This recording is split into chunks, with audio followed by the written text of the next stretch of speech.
Microsoft's Powerhouse Surface Book 2 image. Microsoft, being the best, has its price. Print Pro read more. Devices. Hands-on hardware. Microsoft Surface Book 2. The Surface line of tablets was expanded in 2015 with yet another slightly oddball variant, the Surface Book. The Surface Book was a Surface-style tablet that was detachable from a base that allowed the combined device to perform as a top-of-the-line laptop. It featured an innovative hinge that, combined with a detachable tablet, allowed multiple viewing and usage postures. Both components had batteries, but the base also held a GPU that allowed the whole thing to perform well enough to play contemporary games. In October of this year, the second version was launched, and it is even more of a powerhouse than previously. Marques' first released variant was a 13.5, a 343mm version, but a 15, a 381mm is now available, with a slight improvement in specs, namely an upgrade of the GPU. The Surface Book 2 SB2 343mm version is available in several variants, from a dual-core Intel Core i5 with 8GB RAM, to an i7 quad-core with 8GB RAM, right up to a quad-core i7 with 16GB RAM and 1TB of SSD storage. The base of the 343mm variants houses the GPU, an impressive NVIDIA GeForce GTX 1050 with 2GB of DDR5 dedicated RAM, whereas the 381mm variants get a GTX 1060. Destiny 2 at 60 frames per second on a Surface Book 2. Very businesslike. Image. Media Team. The tested model was a quad-core i7 with 16GB of RAM and 1TB SSD. The first thing that strikes on taking out the device is the high-quality fit and finish of the chassis. The magnesium alloy allows for precise features, nicely beveled edges, and a reassuring feel. The dynamic fulcrum hinge has been improved, and even with the device powered off completely, the screen release button works reliably and intuitively. Speaking of the screen, it is, as one has come to expect from the Surface line, superb. On the tested model, it is the 343mm 13.5 pixel Sense display at 3000 by 2267 ppi, featuring 10-point multi-touch. It produces vibrant colors and deep blacks, with no change in capability when docked or not. The i7 variants have dimensions of 312mm by 232mm by 15mm, and a weight starting from 1.642 kg, all of which is very manageable in a laptop. However, with the screen detached, it feels very light at 718 grams and is easily managed with one hand.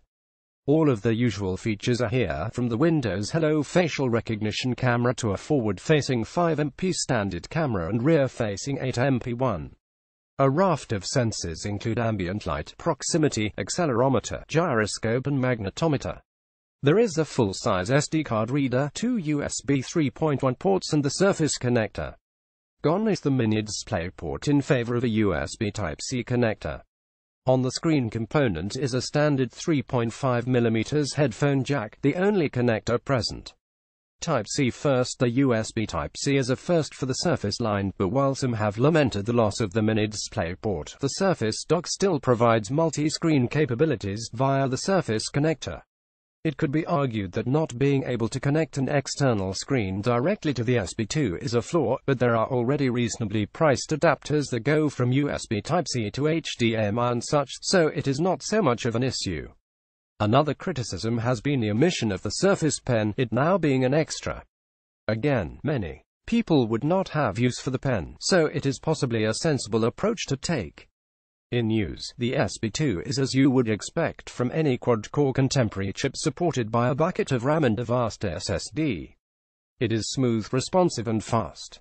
Applications load almost instantly and perform fluidly, even when manipulating large spreadsheets with thousands of lines of data, while having Outlook, Word, a browser or two with dozens of tabs, music and PowerPoint all open. In fact, so difficult was it to tax the device that a game demo was downloaded to properly stretch the capabilities. While extensive benchmarks have been posted online, this hack generally finds that a good game with out-of-the-box settings is a good measure of overall performance.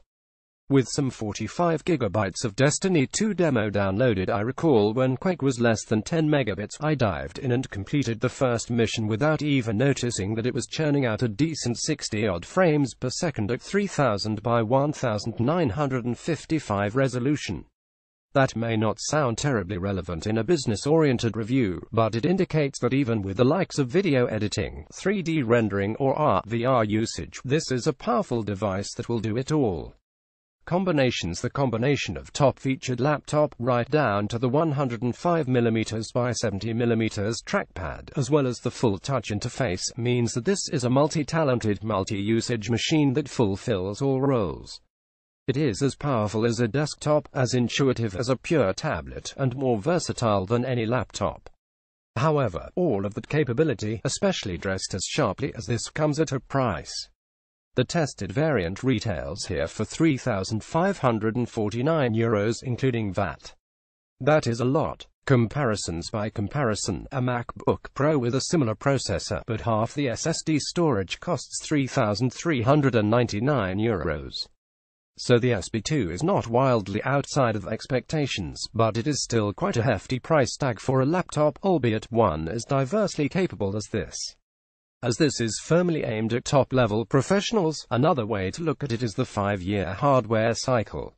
For that perspective, it is a mere €710 per year, which isn't that bad at all. And that is it. The Surface Book 2 is probably the most capable Windows 10 laptop on the market, but is competitively priced in the market. So, if you can justify the cost, the device delivers. Simple as that. Microsoft.com/n-ie/store/surface-book-2/TechCentral reporters read more. Devices hands-on hardware. Microsoft Surface Book 2.